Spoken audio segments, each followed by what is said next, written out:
तहज्जुद की नमाज का तरीका, तहज्जुद की नमाज का वक्त कब है, तहज्जुद की नमाज कैसे पढ़ी जाएगी, कितनी रकातें हैं, कौन सी सूरतें पढ़नी है, सही वक्त क्या है, क्या तहज्जुद के लिए सोना ज़रूरी है, ये वो सारे सवाल हैं जो आप लोगों के दिमाग में रहते हैं। मैं जब भी अपने मुसलमान भाइयों और बहनों को तहज्जुद पढ़ने के लिए कहता हूँ तो मैंने देखा है कि ये वो सवाल हैं जो हमारे माइंड में रहते हैं, हमारे दिमाग में रहते हैं। तो आज मैं इन्हीं सवालों को आप लोगों के लिए क्लियर करने जा रहा हूँ। तहज्जुद की नमाज हर प्रॉब्लम का सल्यूशन है। अगर आपकी कोई भी प्रॉब्लम है, रिश्ते नहीं आ रहे हैं, कारोबार नहीं चल रहा है, बीमारी दूर नहीं हो रही है, नुकसान हो रहा है, कोई और उलझन है, किसी भी तरह की परेशानी है, आप तहज्जुद की नमाज के लिए उठें, तहज्जुद की नमाज पढ़ें और अल्लाह से 10 मिनट खूब रो रो कर गिड़गिड़ा कर अल्लाह से खूब दुआ मांगें, खूब दुआ मांगें। हर प्रॉब्लम का सल्यूशन तहज्जुद की नमाज है। तहज्जुद के वक्त अल्लाह से दुआ मांगने में है। लेकिन अजीब बात है कि हम लोग तावीज़ों की तरफ जाते हैं, झाड़ फूक की तरफ जाते हैं, और आजकल के जो ढोंगी बाबा चल रहे हैं और बनावटी जो मौलाना लोग चल रहे हैं उनके पास जाते हैं, लेकिन तहज्जुद की नमाज में उठकर 10 मिनट अल्लाह के सामने रोते नहीं हैं। याद रखिएगा, अगर किसी भी तरह की प्रॉब्लम है, आप तहज्जुद की नमाज के लिए उठें, अल्लाह से मांगें। अल्लाह ताला उस वक्त फरमाता है जब कोई तहज्जुद की नमाज पढ़ के अल्लाह से दुआ मांगता है तो अल्लाह ताला अपने फरिश्तों के सामने यह बात फरमाता है कि मेरे बंदे ने बड़ी उम्मीद से तहज्जुद की नमाज पढ़कर मुझसे मांगा है। जब पूरी दुनिया सो रही है ये उठकर मुझसे मांग रहा है, गवाह रहो मैंने इसको, अल्लाह ताला फरिश्तों को ऐसा कहता है, गवाह रहो मैंने इसको वो सब कुछ दिया जो ये चाहता है, मैंने इसको वो सब कुछ दिया जो इसके लिए बेहतर है।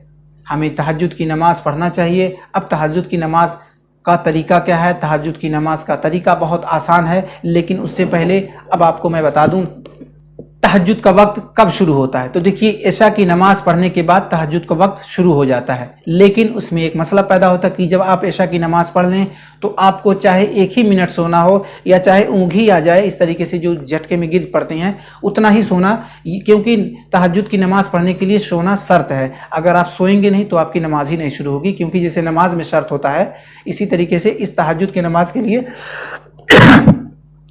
सोना शर्त है। तो चाहे 1 ही मिनट के लिए सोएं। अच्छा, अब तहज्जुद की नमाज पढ़ने के समय अब मान लीजिए हम सो गए तो क्या हम अलार्म लगा सकते हैं? ऐसा सवाल पैदा हो सकता है कि क्या हम अलार्म, तो बिल्कुल आप अलार्म लगा सकते हैं, क्योंकि अक्सर लोगों को देखा गया कि जब वो सोते हैं तो कभी 2 बजे उठेंगे, कभी 11 बजे उठेंगे। तो चाहे आप 1 ही मिनट के बाद उठ गए तो आपके लिए तहज्जुद का वक्त शुरू हो गया। सबके लिए अलग अलग वक्त है। चाहे कोई 11 बजे सो करके उठ रहा है तब भी तहज्जुद की नमाज पढ़ सकता है, यानी सुबह सादिक तक तहज्जुद का वक्त रहता है। जब फजर की, तो सुबह सादिक का मतलब होता है कि जब तक फजर का वक्त शुरू नहीं हो जाता तब तक आप तहज्जुद की नमाज पढ़ सकते हैं।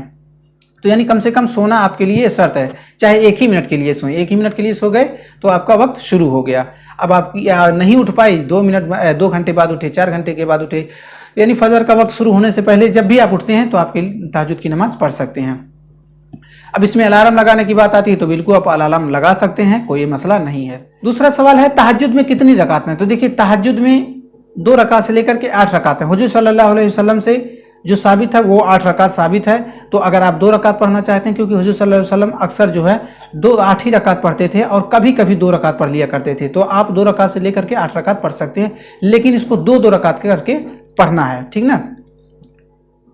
तीसरा सवाल होता है कि तहज्जुद की नमाज में कौन सी सूरतें पढ़नी चाहिए। कोई ऐसा खास सूरत मुकर्रर किया गया? तो देखिए, ऐसी कोई सूरत नहीं मुकर्रर की गई है कि तहज्जुद की नमाज में आपको फला सूरत पढ़नी है, ठीक है ना। तो ये जहन से आप निकाल दीजिए, जो भी सूरत आपको याद हो वो आप पढ़ सकते हैं। अब चलिए हम आपको बता देते हैं तहज्जुद की नमाज पढ़ने का तरीका। तो देखिए, सबसे पहले तो आपको नीयत करनी होगी। अगर आप नीयत नहीं कर सकते, दिल में इरादा रख रहे हैं कि हम तहज्जुद की नमाज पढ़ने जा रहे हैं, तो काफ़ी है, कोई ज़रूरी नहीं तहज्जुद की नीयत करना, लेकिन मैं आपको बता दे रहा हूँ, आप याद कर लीजिए। नहीं याद करेंगे तो कोई मसला नहीं है। नीयत की मैंने 2 रकात नमाज तहज्जुद नफल वास्ते अल्लाह ताला के मुँह में काबा शरीफ की तरफ, अल्लाहु अकबर, इतना कह करके नीयत बांध लेंगे।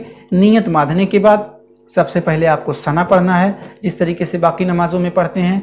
फिर उसके बाद तौज़ व तस्मिया यानी औज़ बिल्लाह और बिस्मिल्लाह पढ़ना है। इसके बाद आपको सूरह फातिहा पढ़ना है। सूरह फातिहा पढ़ने के बाद कोई भी सूरत मिलानी है जो आपको याद है, जैसा कि मैंने पहले बताया।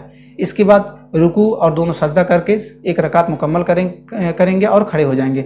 फिर उसके बाद इस बार आपको सना नहीं पढ़ना है, कोई भी सूरत पढ़ेंगे, सूरह फातिहा पढ़ेंगे और कोई सूरत मिलाएंगे और उसके बाद रुकू और सजदा करके अपनी 2 रकात को मुकम्मल कर लेंगे। ऐसा नहीं है कि तहज्जुद की नमाज का कोई अलग तरीका है। हाँ, इसमें एक चीज़ कर सकते हैं, मान लीजिए आपको 2 सूरत पढ़ना चाहते हैं तो 2 सूरत पढ़ लीजिए, 3 सूरत पढ़ना चाहते हैं तो 3 सूरत पढ़ लीजिए, ऐसा कोई मुतय्यन नहीं किया गया।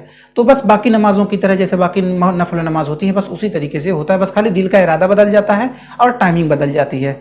तो आशा करता हूँ ये जानकारी आपको समझ में आ गई होगी। लेकिन दोस्तों, अगर आप नमाज से मुताल्लिक एक बेहतर तरीका और एक सटीक तरीका जानना चाहते हैं तो मैं ऊपर बटन पे लिंक दे दूंगा। आप इस वीडियो को, अगर आप नमाज पढ़ते हैं तो आप इस वीडियो को ज़रूर देखिएगा। आप ज़रूर वो गलतियां करते होंगे तो मैं आपसे रिक्वेस्ट करता हूँ ये वीडियो आप ज़रूर देखिएगा। तो अब हमारी वीडियो देख करके आप पैसे भी कमा सकते हैं। अधिक जानकारी के लिए ये वाली वीडियो देखिए, या तो मैंने डिस्क्रिप्शन में लिंक दे रखा है, आप वहाँ पर जा करके देख सकते हैं फुल डिटेल।